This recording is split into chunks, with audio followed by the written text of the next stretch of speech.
Okay, welcome to another cooking episode, or baking episode. We're going to do deep dish pie, deep dish Chicago style pizza pie, and it all begins with the dough. So ingredients you'll need, of course, will be flour, a little bit of sugar, butter, some extra virgin olive oil, yeast.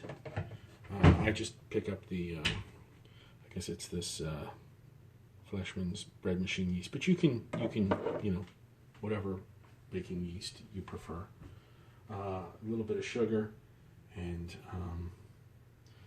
whatever seasonings you like to put in the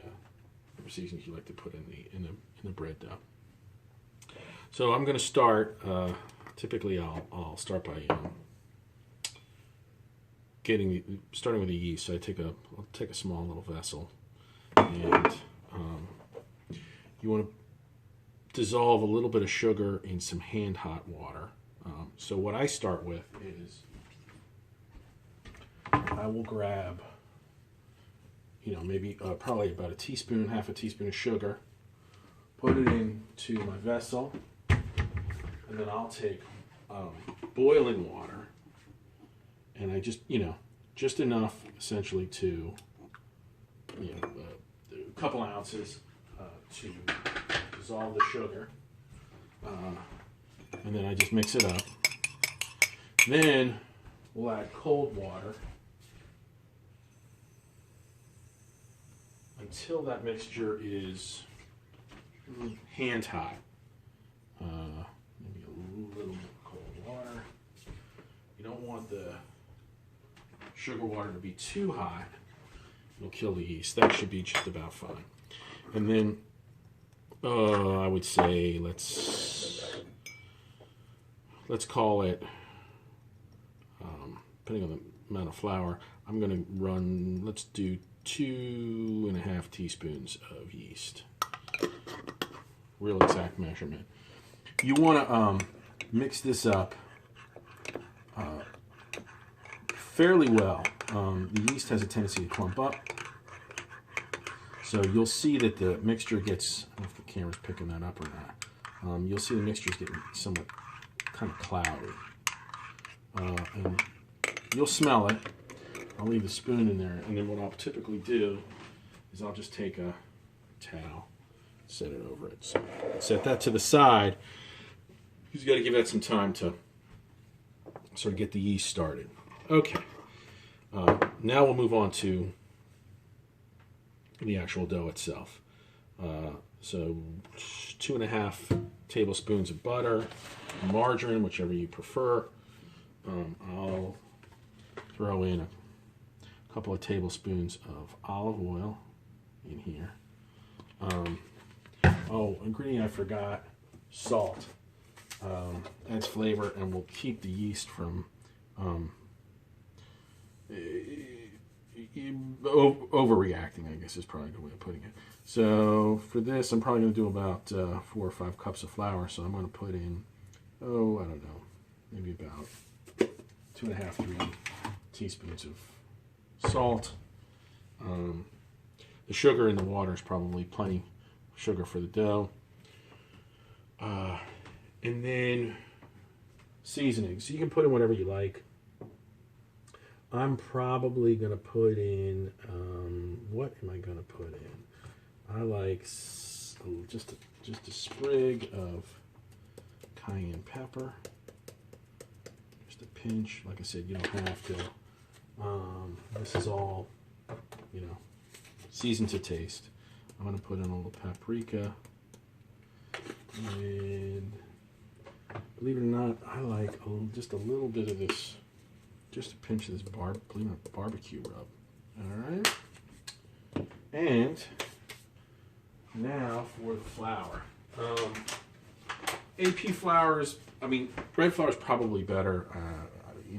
I've used, this is AP, all-purpose. Whatever.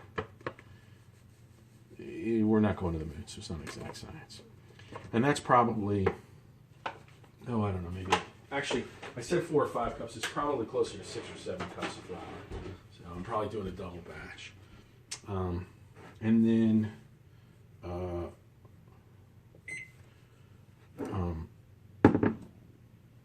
usually I'll give the yeast, oh, I don't know. Actually, I don't know if you can see. It's actually already starting to bubble up here, so it's starting to react. So we're already starting to get some of the yeast. Just in this a couple of minutes, we put this together. This will go in the bread machine.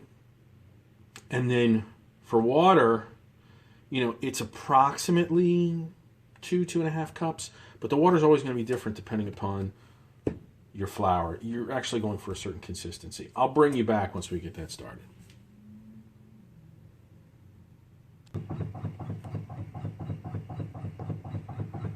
Okay, I'm bringing you back now. I wanted to show you, I'm using a bread machine. You can do this by hand though. It's certainly not a requirement. Here's your dough. I'm going to try to, here's what I was talking about. It's hard to get the exact amount of water on a recipe because you're really you're looking for a certain consistency. So I'm going to add a little bit of water here and take a look at it. It still looks kind of dry, so I'll bring you back in a little bit. Hold on. Okay, so I brought you back. I added probably another cup and a half. So I think it's total, probably have about 6 cups of flour and roughly about, I don't know, 2.5, 3 cups of water. And then, but it's more important to get an idea of the consistency. The doughs come together. It's pulled away from the sides of the pan, or if you're using a bowl, if you're doing it manually. This is roughly about, but you also don't want it too wet because then it's going to be really hard to work with. And the water you're adding, again, you want it hand hot for the yeast.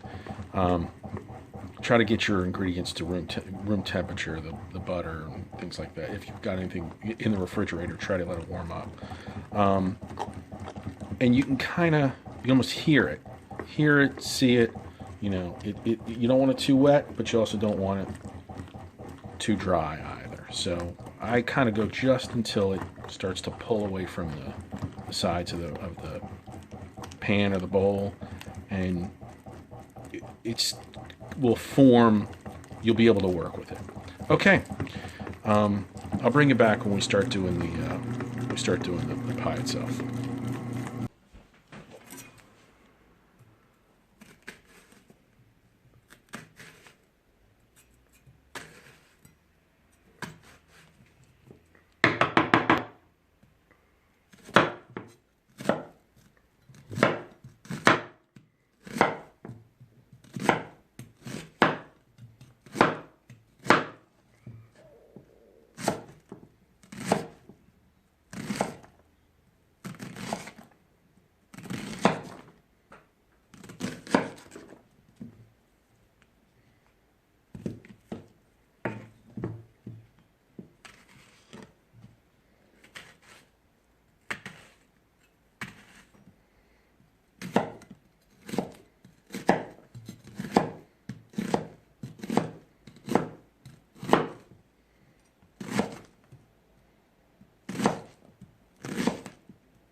Garlic.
Bringing you back, I did it with machine, but you can do it by hand.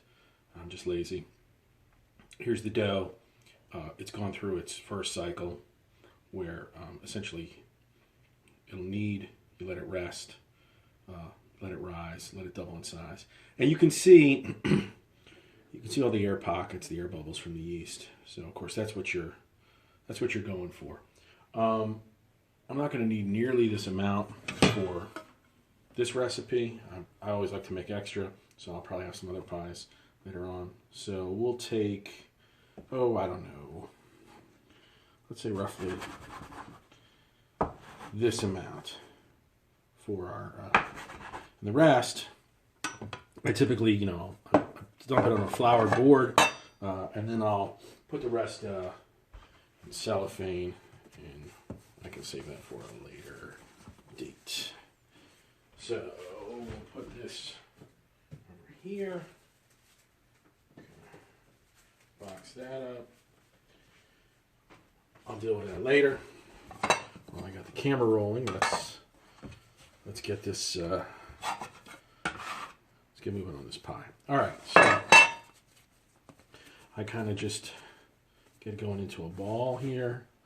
You're probably going to need some flour. Make sure your board's floured pretty well. You don't want to add too much flour, but at the same time, you got to be able to work with it. So it's, again, sort of a fine line.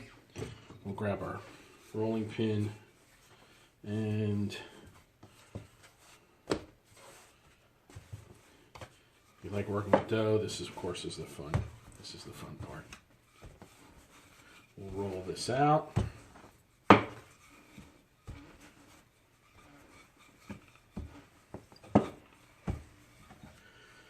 And sometimes, and you can leave in the comment section below if you've got any tips. I noticed that because of, I guess, the gluten forms, which is the strands of protein, you'll see how the dough kind of will spring back.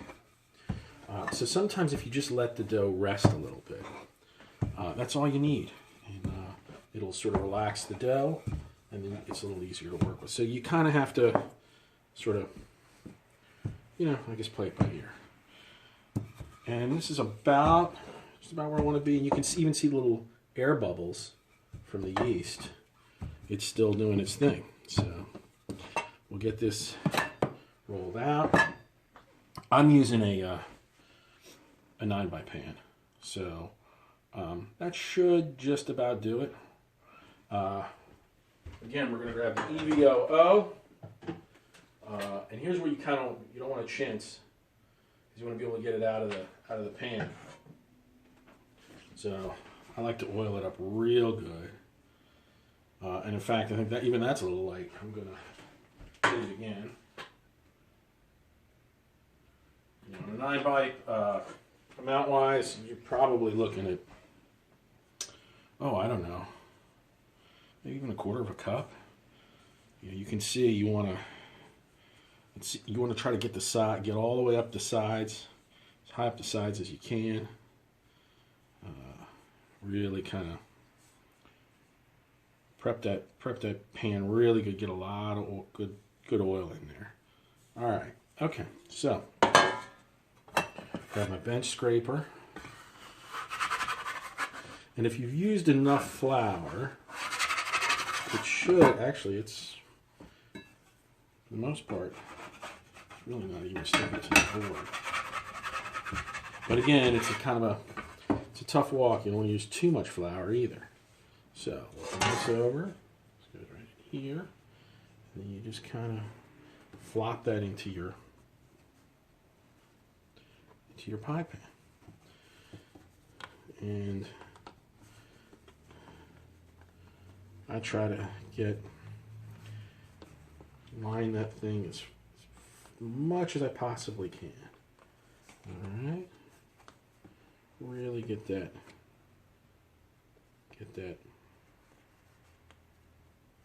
lay that in there, and then there you go. I would probably cover this, and we're going to let this go through a second proof, maybe, I don't know, 20, 25 minutes or so, and then we can build it and finally get on to baking it. I'll bring you back. Okay, finally time to assemble our pie. As you saw earlier in the video, chopped onions, garlic, green peppers, pretty much kind of whatever you want. That's sort of traditional. I'm probably going to vary this a little bit, but yeah, that's sort of long and short of it. All right, so it goes in reverse of a pizza, regular pizza, usually, or I shouldn't say regular, hand tossed. Sauce goes down first. Now we're going to put cheese down first. So I'm going to grab some provolone first. We'll put some provolone in. And you can make this in advance. You probably could freeze it. I bet you it would freeze really well if you want to make a couple different pies. Variations, if you're going to have a party, you could do that. So provolone down. Then I'm going to throw down some green pepper. I'm going to throw in a little bit of chopped garlic here that we chopped up earlier. And some onion. And in essence, really it's a little sort of like, you're building a casserole, essentially. All right. And then, bear with me 1 second. I forgot an ingredient. Almost forgot. Italian sausage. Usually you can just buy this in the your grocery store. And I just, you could probably chop it up. I just kind of pinch it off.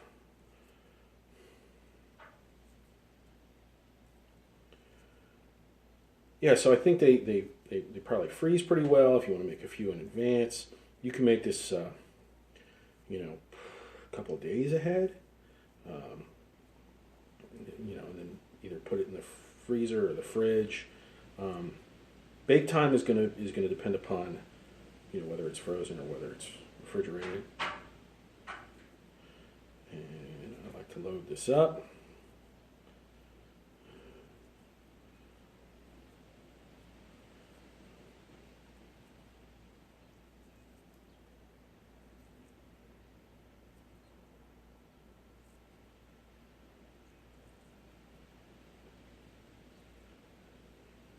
I might try one of these with the plant-based sausages. I think I'm going to try that next. Okay. Then, after that, we're going to cover it with another layer. We're going to do mozzarella. All right. And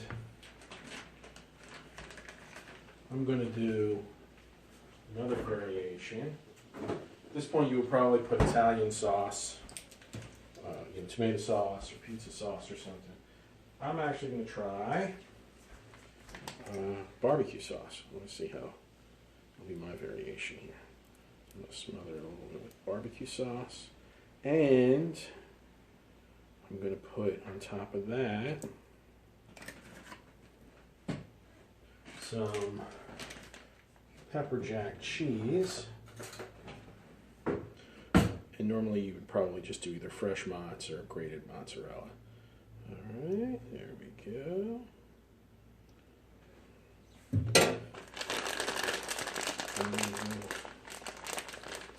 Some pepper jack all over the top. And then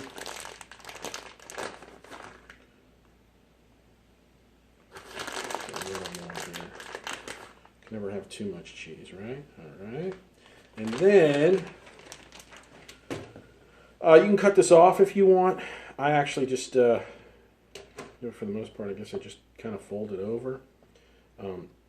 It makes it a little easier to kind of get the pie out and eat. And then it's also a kind of a gauge for how, whether bake time is done or not, because you're looking at the color of the crust as well. All right, so that's it. I'll probably, it's going to go into an oven, preheat at, let's call it 375 for probably 45 minutes to an hour. I would just, check it. You're looking for bubbly cheese, brown crust.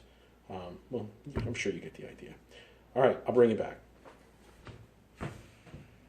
And through the magic of time, an hour later at 375, I popped it out of the pan. We have our finished deep dish Chicago style pizza. And I'm just gonna let it cool down another 5 minutes or so we don't scorch the roof of our mouths. And it is eating time. So if you like this video, it was helpful, give me a thumbs up, subscribe, and happy eating.